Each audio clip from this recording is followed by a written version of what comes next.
네, 먼저 미국 생산자 물가지수 2월 PPI가 잘 나와줬습니다. 1월에 수정치가 5.7이었고 이 예측치가 5.4였는데 지금 4.6%로 나와줬습니다. 전년 대비 그렇게 나와준 거고요.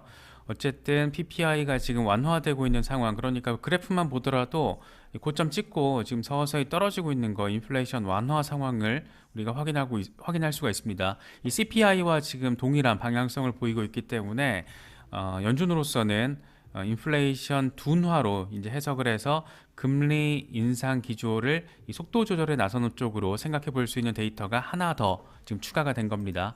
이 전월 대비로 봤을 때도 0.3이었던 게 0.3으로 예측이 됐었는데 마이너스 0.1로 나왔습니다. 이 마이너스로 전환이 된 상황이 지금 꽤 반갑게 느껴질 수 있는 부분이고, 이 역시 연준으로서는 두 가지 다 지금 전월 대비로 보나 전년 대비로 보나 금리 인상을 추가로 더 압박하지 않는 방향성을 확인해주는 데이터가 나와줬다, 이렇게 볼 수 있는 그런 상황입니다.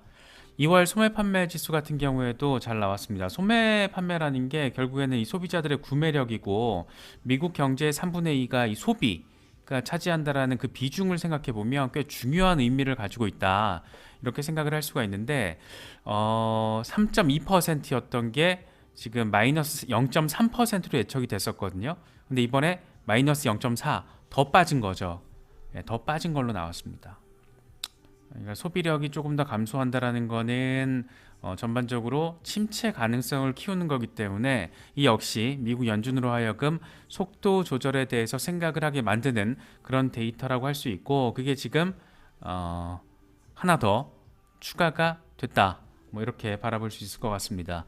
일시적으로 지금 비트코인도 25,000달러까지 살짝 올라갔다 다시 빠진 상태인데, 어쨌든 데이터적으로 놓고 보면 인플레이션 둔화를 기대하는 입장에서는 숫자들이 잘 나와줬다, 뭐 이렇게 지금 평가할 수 있는 그런 상황입니다.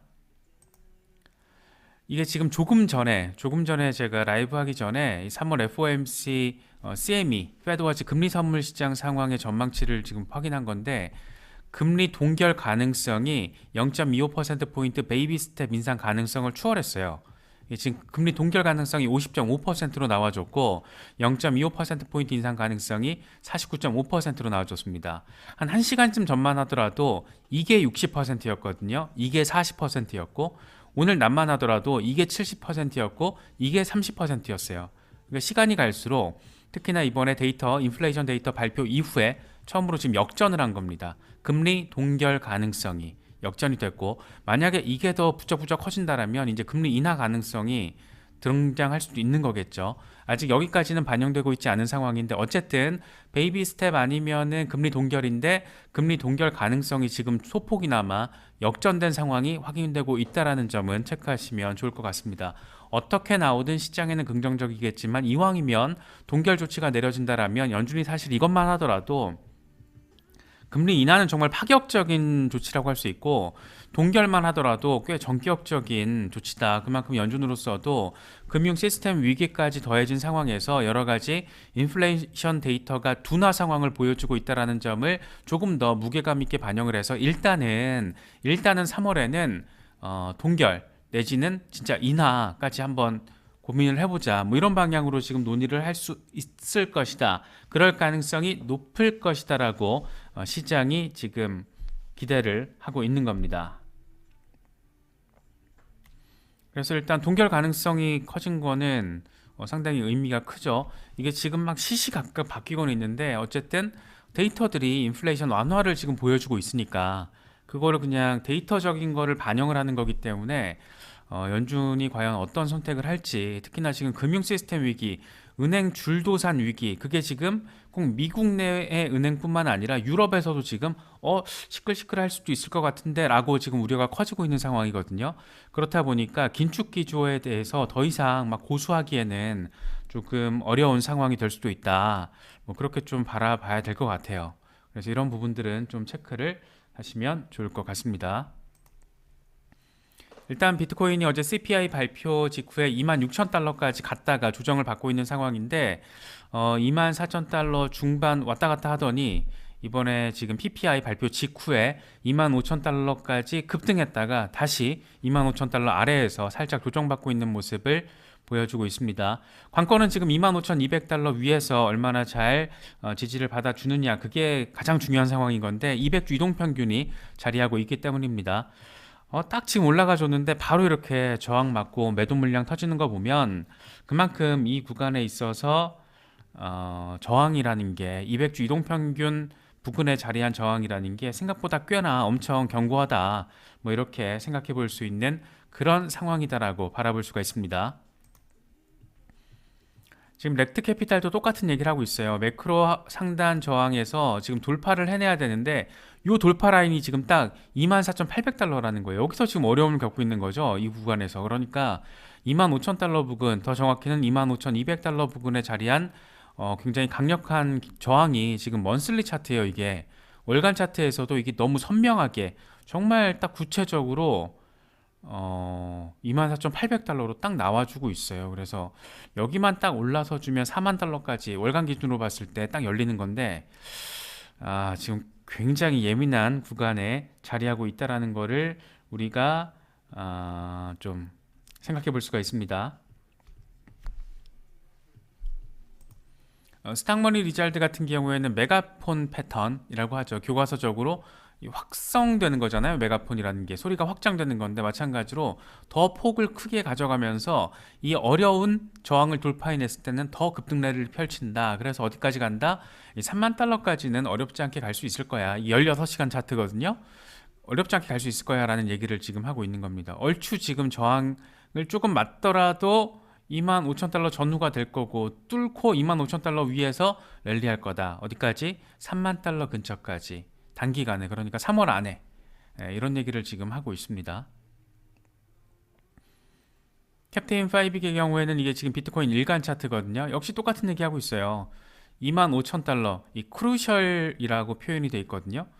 굉장히 견고한 강력하고 중요한 지금 저항 라인으로 작용하고 있는 25,000달러, 여기만 뚫으면 몇 주 안에 40에서 50% 정도 수준으로 랠리를 할 수 있을 것이다. 이런 얘기를 지금 하고 있는 겁니다. 이거는 티애널리스트가 분석을 한 건데 와이코프 패턴을 따라가고 있다는 거거든요. 지금 브레이크아웃을 했고, 그러니까 어큐뮬레이션을 한 뒤에 브레이크아웃 돌파를 한번 해줬고, 한번 후퇴한 다음에 지금 딱 마크업 하기 위한 직전 단계에 자리하고 있다는 거예요. 그래서 잘 갈 거다. 너무 멀리 갔네요. 좀 이렇게 좀 가졌으면 좋겠는데, 아무튼 뭐 흐름이 그렇습니다. 지금 전망하고 있는 것들이, 지금 우리를 불안하게 만드는 은행들이 유럽에서 지금 거론되고 있어서 살짝 이게 조금 불안 요소예요. 지금 비트코인이 데이터적으로 잘 나와줬는데도 살짝 눌리고 있는 모습을 보여주는 거는 이런 은행 이슈 때문이 아닌가 저는 생각을 하고 있거든요. 그래서 먼저 크레딧 스위스가, 이 크레딧 스위스 기억하실 겁니다.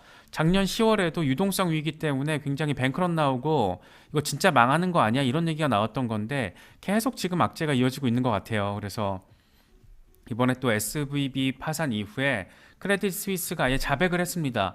우리 재무 보고서를 검토해 봤더니 보고서에서 중대한 결함이 확인됐어. 이걸 바로잡기 위해서 이 새로운 계획을 지금 마련하고 있다. 이런 얘기를 한 겁니다. 지금 이게 은행에서 하는 얘기, 투자은행에서 재무 보고서에 지금 문제가 생겼다라는 거는 이건 말이 안 되는 거죠. 거기다가 PwC가 회계 감사 법인일 거예요. 거기서도 지금 굉장히 안 좋게 평가를 한 상황이라서 크레딧 스위스는 사실 이대로 맛이 가도 이상하지 않은 상황인 겁니다. 재무 보고서에 결함이 생겼다라는 거는 재무 건전성에 지금 의심을 키울 수밖에 없는 부분이라서 이거 지금 간단하게 넘길 수 없는 그런 상황으로도 바라볼 수가 있을 것 같아요. 그래서 데이터적으로 잘 나와줘도 비트코인이 지금 조금 눌리는 모습을 보여주고 있는 거, 그러니까 데이터의 어떤 기대감만큼 반등세를 명확하게 펼쳐주지 못하는 것은 아무래도 이런 추가적인 은행권, 금융 시스템의 위기 우려, 특히 이번에는 유럽이다, 뭐 이렇게 돼버리니까 지금 조금 압력 요인으로 작용하고 있는 게 아닐까 생각이 됩니다. 특히 크레딧 스위스 같은 경우에는 지난해 10월부터 이 재무 건전성 우려가 계속해서 나왔죠. 그래서 당시에도 대규모 뱅크런이 발생하면서, 이때가 아마 주말이었을 거예요. 저도 기억나요. 막 주말에 놀래가지고 영상 만들었던 게 기억나는데, 당시에 뱅크런 엄청 나와가지고 2008년 금융위기 이후에 가장 큰 손실을 기록했다. 뭐 이런 말까지 나오기도 했었던 뭐 그런 상황이었어요. 이게 또 지금 사우디 국립은행이 가장 핵심적인 이 투자자였다라는 거죠. 그래서 크레딧 스위스의 지분 9.9%를 가지고 막대한 금액을 투자를 했는데 이번에 딴 것도 아니고 재무 보고서에서 에러가 났어. 야, 더 이상의 재정 지원은 없을 거야. 더 이상 투자 안 해. 이렇게 선을 그어버리면서 시장에 굉장히 직접적으로 지금 악재로서 영향을 미쳐버렸습니다. 지금 주가 급락이 엄청나요. 그래서 과거에 이때가 지금 금융위기 전후 시점에 전고점 찍었을 때보다 96.7%가 폭락을 했다라고 합니다. 그래서 과연 이게 은행에 내 돈을 보관하는 게 맞는 것인가? 이게 정말 은행은 신뢰할 수 있고 은행은 안전한 곳인가? 이런 생각을 우리로 하여금 갖게 만드는 거죠. 그래서 오히려 크립토에 투자해서 크립토로 보관을 하는 게 더 안전한 거 아니야? 크립토보다 현금을 그것도 은행에다가 보관한다라는 거는 정말 더 위험한 거 아니야? 뭐 이런 얘기들이 지금 글로벌 곳곳에서 튀어나오고 있는 그런 상황이기도 합니다.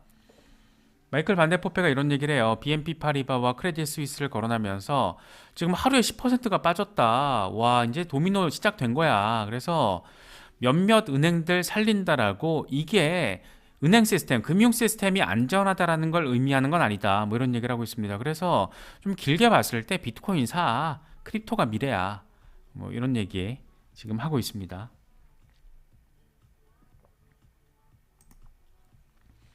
예, 지금 재밌죠? 막 비트코인 100달러 꾸역꾸역 올라가고 있는데 2만 달러가 돼도 와 죽겠다. 6만 9천 달러 정상에 오른 듯이 환호를 했는데 자세히 보니까 100만 달러까지 저 위에 있는 거죠. 그러니까 이거는 크립토 시장은 비트코인 시장은 이제 시작이다. 이제 출발점에 불과하다. 결국에는 100만 달러까지 갈 거다. 뭐 이런 굉장히 긍정적인 전망을 가지고 있는 사파여서 그냥 재밌게 보시라는 차원에서 한번 가져와 봤습니다. 어쨌든 지금 전반적으로 데이터들은 잇따라서 이틀 연속 잘 나와주고 있습니다. 잘 나와주고 있는데 그거에 비해서 어떤 시장의 흐름이라는 게 크지 않은 것은 어떤 은행 시스템 위기, 미국발, 실리콘밸리 뱅크발 금융 시스템 위기에 대한 우려가 유럽에서까지 지금 확산되는 양상을 보여주고 있다. 특히나 BNP 파리바나 크레딧 스위스 둘 다 약간 유럽에서는 이 브랜드 가치가 굉장히 높은 곳들이잖아요. 이름 들으면 알만한 곳들. 이런 곳에서 지금 이런 자체적인 재무 건전성 우려를 통해서 주가 급락으로 이어지고 있고 핵심 투자자들조차도 손절하고 있는 그런 양상이 확인되고 있기 때문에 사실 지금 자본시장 전반이 굉장히 어수선하다. 이렇게 바라보시면 될 것 같습니다.